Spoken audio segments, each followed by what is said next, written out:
बिस्मिल्लाहिर्रहमानिर्रहीम। अस्सलामु अलैकुम नाज़रीन। इस्लामी तारीख़ में बाज़ वाक़यात ऐसे होते हैं जो सिर्फ़ एक वाक़या नहीं बल्कि एक अज़ीम निशानी बन जाते हैं। ऐसे वाक़यात जिन्हें सुनकर दिल अक़ीदत से भर जाता है और ईमान ताज़ा हो जाता है। आज हम आपको एक ऐसी ही अज़ीम और मुबारक हस्ती के बारे में बताने जा रहे हैं जिनकी पैदाइश खुद एक मौजज़ा बनकर तारीख़ में महफूज हो गई। ये वो शख्सियत हैं जिनकी आमद पर खाना काबा की दीवारें गवाह बनी, जिनकी जिंदगी हक और इंसाफ की अलामत बनी और जिन्हें दुनिया आज शेर खुदा हजरत अली रदी अल्लाह अन्हु के नाम से जानती है। आइए आज इस बाबरकत वाक़े को तफसील के साथ सुनते हैं। ये वो ज़माना था जब मक्का की सरजमीन पर बुत परस्ती आम थी। अगरचे काबा शरीफ अल्लाह ताला का घर था, मगर इसके इर्द गिर्द सैकड़ों बुत रखे हुए थे। इसी माहौल में मक्का के एक मुअज़्ज़िज़ और शरीफ ख़ानदान में हज़रत अबू तालिब अपनी अहलिया हज़रत फ़ातिमा बिनते असद रदी अल्लाह अन्हा के साथ सादा और बावक़ार ज़िंदगी गुजार रहे थे। अबू तालिब मक्का के मुअज़्ज़िज़ लोगों में शुमार होते थे और सबसे बढ़कर ये कि वो हमारे प्यारे आका हज़रत मोहम्मद सल्लल्लाहु अलैहि वसल्लम के चचा थे। उस ज़माने में हज़रत फ़ातिमा बिनते असद रदी अल्लाह अन्हा उम्मीद से थीं। जिंदगी की मुश्किलात अपनी जगह मौजूद थीं, मगर उनके दिल में अल्लाह पर कामिल यकीन और सुकून था। वो नबी करीम सल्लल्लाहु अलैहि वसल्लम से बेहद मोहब्बत करती थीं और आपको अपने बेटे की तरह चाहती थीं। उनकी जिंदगी शुक्र और सब्र के साथ गुजर रही थी। रिवायात में आता है कि जब 13 रजब का मुबारक दिन आया और विलादत का वक्त करीब हुआ तो हज़रत फ़ातिमा बिनते असद रदी अल्लाह अन्हा खाना काबा के पास आईं। उन्होंने काबा की दीवार के साथ हाथ रखा, आसमान की तरफ नजर उठाई और निहायत आजिज़ी के साथ दुआ की। ऐ मेरे रब, मुझे इस मुश्किल घड़ी में अपनी मदद अता फरमा और इस बच्चे को अपनी हिफाजत में रख। अभी ये दुआ खत्म ही हुई थी कि अचानक काबा की दीवार में हरकत महसूस हुई और देखते ही देखते उसमें एक दरार नुमुदार हो गई। ये हैरत अंगेज मंजर था। हज़रत फ़ातिमा रदी अल्लाह अन्हा उसी दरार के ज़रिए खाना काबा के अंदर दाखिल हो गईं। जब लोगों ने ये मंजर देखा तो हैरत और परेशानी में मुब्तला हो गए। सब जानते थे कि विलादत का वक्त करीब है और उन्हें मदद की ज़रूरत हो सकती है। लोग फौरन काबा के दरवाजे की तरफ बढ़े और उसे खोलने की कोशिश करने लगे, मगर जितनी भी कोशिश की गई दरवाज़ा न खुल सका। आखिरकार लोगों को एहसास हुआ कि ये कोई आम वाक़या नहीं बल्कि अल्लाह ताला की एक निशानी है। अल्लाह रब्बुल इज़्ज़त ने ये मौजज़ा इसलिए ज़ाहिर फरमाया ताकि लोगों पर वाज़े हो जाए कि इस बच्चे की पैदाइश आम नहीं बल्कि एक ख़ास मकसद के लिए है। ये खबर बहुत जल्द पूरे अरब में फैल गई। जिसने भी सुना हैरान रह गया। लोग दूर दूर से काबा के पास जमा होने लगे। हर तरफ यही बात हो रही थी कि अबू तालिब की अहलिया काबा के अंदर दाखिल हो गई हैं। इस दौरान दो शख्स ऐसे थे जिनके दिलों में मुकम्मल सुकून और यकीन था। एक हज़रत अबू तालिब और दूसरे हमारे प्यारे आका हज़रत मोहम्मद सल्लल्लाहु अलैहि वसल्लम। अबू तालिब ने लोगों से कहा, फिक्र न करो, मेरी अहलिया अल्लाह की हिफाजत में है।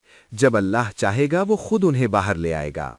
और रसूलुल्लाह सल्लल्लाहु अलैहि वसल्लम ने भी लोगों को तसल्ली देते हुए फरमाया, सब्र करो, ये मेरे रब की निशानी है, जो कुछ होगा खैर के साथ होगा। उस वक्त काबा के इर्द गिर्द लोगों की बड़ी तादाद जमा हो चुकी थी। 13 रजब का मुबारक दिन था और जुमे का दिन भी था। सबकी नजरें काबा की तरफ लगी हुई थीं। फिर अचानक उसी जगह हरकत हुई जहां कुछ देर पहले दरार पड़ी थी। उसी लम्हे अबू तालिब ने नबी करीम सल्लल्लाहु अलैहि वसल्लम से अर्ज किया, या रसूल अल्लाह, आप अंदर जाकर देखें क्या मामला है। चुनाचे नबी करीम सल्लल्लाहु अलैहि वसल्लम खाना काबा के अंदर तशरीफ ले गए। अंदर का मंजर निहायत रूह परवर था। हज़रत फ़ातिमा रदी अल्लाह अन्हा की गोद में एक नूरानी बच्चा था और उसके चेहरे के नूर से पूरा काबा रोशन महसूस हो रहा था। जब रसूलुल्लाह सल्लल्लाहु अलैहि वसल्लम ने इस बच्चे को देखा तो आपके चेहरे पर मुस्कुराहट आ गई, मगर आपने ये भी महसूस किया कि हज़रत फ़ातिमा रदी अल्लाह अन्हा कुछ परेशान हैं। आपने मोहब्बत भरे लहजे में फरमाया, ए अम्मा फ़ातिमा, आप परेशान क्यों हैं? ये सुनकर हज़रत फ़ातिमा रदी अल्लाह अन्हा की आंखों में आंसू आ गए।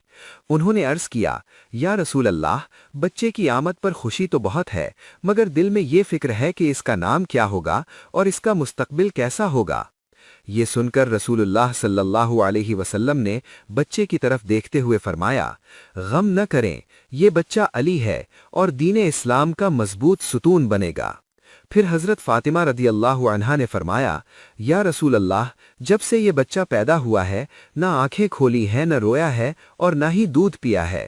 یہ سن کر نبی کریم صلی اللہ علیہ وسلم مسکرا دیے۔ آپ نے محبت سے اس بچے کو اپنی مبارک گود میں اٹھایا۔ جیسے ہی وہ بچہ رسول اللہ صلی اللہ علیہ وسلم کی آغوش میں آیا، اس نے مسکرانا شروع کر دیا اور آہستہ آہستہ اپنی آنکھیں کھول دیں۔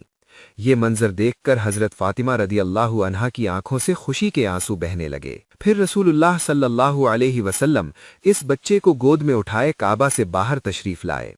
جب لوگوں نے اس نورانی بچے کو دیکھا تو سب حیران رہ گئے۔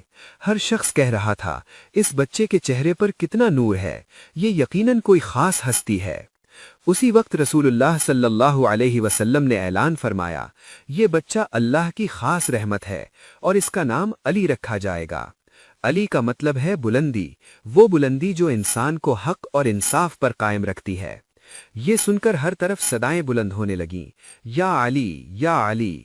پھر ابو طالب آگے بڑھے اور اپنے بیٹے حضرت علی رضی اللہ عنہ کو محبت سے گود میں اٹھا کر اللہ کا شکر ادا کرتے ہوئے گھر کی طرف روانہ ہو گئے۔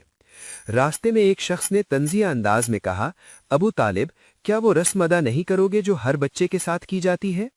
ابو طالب رک گئے اور بولے، یہ کوئی عام بچہ نہیں، یہ کعبہ کی آغوش میں پیدا ہوا ہے، اس کی ہر رسم اللہ خود مقرر کرے گا۔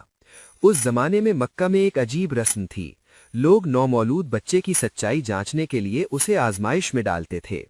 جب یہ وقت آیا تو لوگوں نے ایک سانپ بچے کے قریب لایا۔ جیسے ہی سانپ آگے بڑھا، ننھے حضرت علی رضی اللہ عنہ نے اپنے ہاتھ سے اسے دور پھینک دیا۔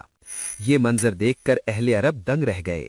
حضرت فاطمہ رضی اللہ عنہا آگے بڑھیں اور اپنے بیٹے کو سینے سے لگا کر فرمایا، اے لوگو، اب تم نے دیکھ لیا کہ میرا یہ بچہ اللہ کی خاص حفاظت میں ہے۔ اسی طرح لوگوں پر واضح ہو گیا کہ یہ بچہ آگے چل کر حق اور انصاف کی علامت بنے گا۔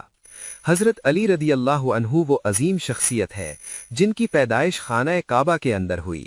یہ اعزاز نہ ان سے پہلے کسی کو ملا نہ بعد میں کسی کو ملا۔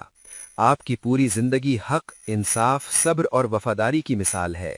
بدر ہو یا احد، خندق ہو یا خیبر، ہر میدان میں آپ کی بہادری نمایاں رہی۔ اسی بے مثال شجاعت کی وجہ سے آپ کو شیر خدا کا لقب ملا۔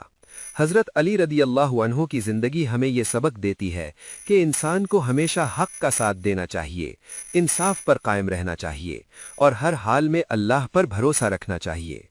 اللہ تعالی ہمیں حضرت علی رضی اللہ عنہ کے کردار سے سیکھنے اور اسی راستے پر چلنے کی توفیق عطا فرمائے، آمین۔ اگر آپ کو یہ ویڈیو پسند آئے تو اسے لائک کریں، اپنے دوستوں کے ساتھ شیئر کریں اور ہمارے چینل کو سبسکرائب کرنا نہ بھولیں۔ اللہ حافظ۔